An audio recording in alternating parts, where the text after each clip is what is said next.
ঘূৰাই নাই কষ্টই নাই বাৰু ফাইদা একো নাই পোষণ অভিযানৰ প্ৰফিটটো হ'ল কি আপোনাৰ যি আণ্ডাৰ 6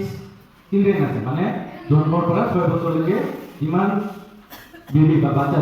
শিশু আছে তো তেওঁলোকক কি আমি গ্ৰোথ আৰু ডেভেলপমেণ্ট ঠিক আছে গ্ৰোথ আৰু ডেভেলপমেণ্টটো সকলোৱে বুজি পায় মেইনলি গ্ৰোথ খাদ্যৰ পৰা আমি গ্ৰোথটোৱে বেছি পাওঁ ডেভেলপমেণ্টটো বয়সৰ লগত একেলগে হৈ থাকে কিন্তু গ্ৰোথ আমি গ্ৰোথত ধ্যান দিব লাগে এতিয়া গ্ৰোথটো আমাৰ এইখিনি পিৰিয়ডত বেছি হয় 0 পৰা 6 বছৰলৈকে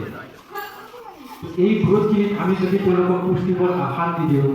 বা এইবোৰ নিদিওঁ তো আমাৰ কি হ'ব হাইট নাবাঢ়িব ওজন নাবাঢ়িব এইবোৰ নাবাঢ়িলে কি হ'ব বাচ্চাটো দুৰ্বল হৈ যাব দুৰ্বল হোৱাৰ কিবা কি হ'ব আপোনাৰ সৰুকালত যিমান বেমাৰ হ'ব লাগে মানে শিশুৰ যিমান বেমাৰ হয় সেইবোৰে ধৰা দিব নিউমনিয়া হ'ব পুষ্টিহীনতা হ'ব হয়নে নহয় অভাৰ পুষ্টিহীনতা হ'ব মানে খাদ্য বেছি বহুত খানা যদি বেছি খায় সেইটো অসুবিধা হয়নে ফেট প্ৰবলতা বুলি কয় তেনেকুৱা ধৰণৰ বেমাৰ হয় তো আমাৰ খাদ্যৰ লগত ৰিলেশ্যন দুটাই আছে এটা হ'ল কি কমকৈ খোৱাৰ কাৰণে বেমাৰ আৰু এটা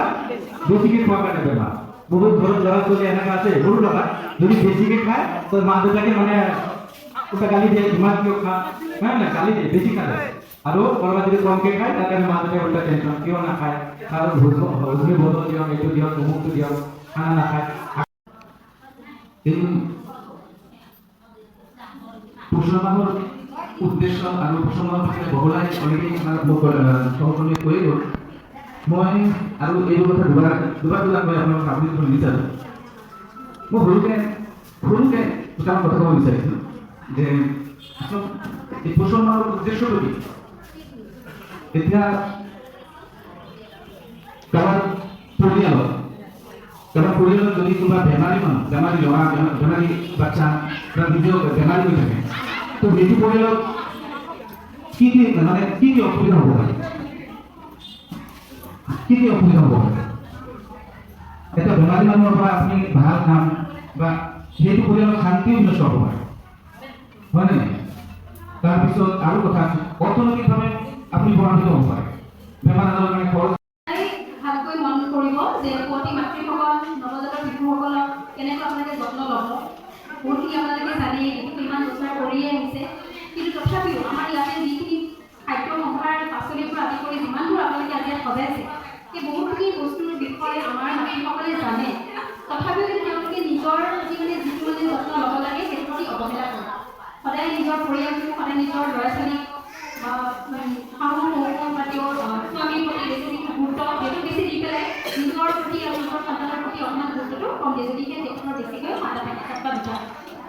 সেইকাৰণে আপোনালোকে এটা সন্তানৰ পিছত কেনেকৈ 2 বছৰ বা 3 বছৰ গেপ দিব লাগে কেনেকৈ তেওঁলোকে পৰিয়াল পৰিকল্পনা কৰিব তাৰপিছত প্ৰথমটো সন্তানক কেনেকৈ 6 মাহলৈকে সম্পূৰ্ণ নিজৰ মাকৰ গাখীৰ খুৱাব তাৰপিছত আপোনালোকে অন্নপ্ৰাশন কৰি যিটো নিয়ম কৰিব তাতে আপোনালোকে কেনেকৈ খিচিৰি বনাই শিশুক কেনেকৈ তাতে মিক্স কৰি খুৱাব লাগে সেইখিনি শিশুৱে সাধাৰণতে একে বস্তু নাখায় তেওঁলোকৰ মুখত লগাকৈ কোনটো ভাল পায় তাতে মিক্স কৰি তেনেকৈ সকলো খাদ্য দিব পৰা যায় চেনিৰ সলনি আপোনালোকে অকণ মিঠৈ দিব পাৰে মিঠৈ সলনি আপোনালোকে চেনি দিব পাৰে মই চহৰসকলে কোৱা নাই চহৰৰ কিছুমান ঠাই কৈ আছোঁ ইয়াতে কিছুমান ঠিকনা আপোনালোকে ইয়াতে থৈছে আপোনালোকক সজাই দিছে আৰু মাতৃসকল যিসকল মাতৃ আপোনালোকে এতিয়া হৈ আছে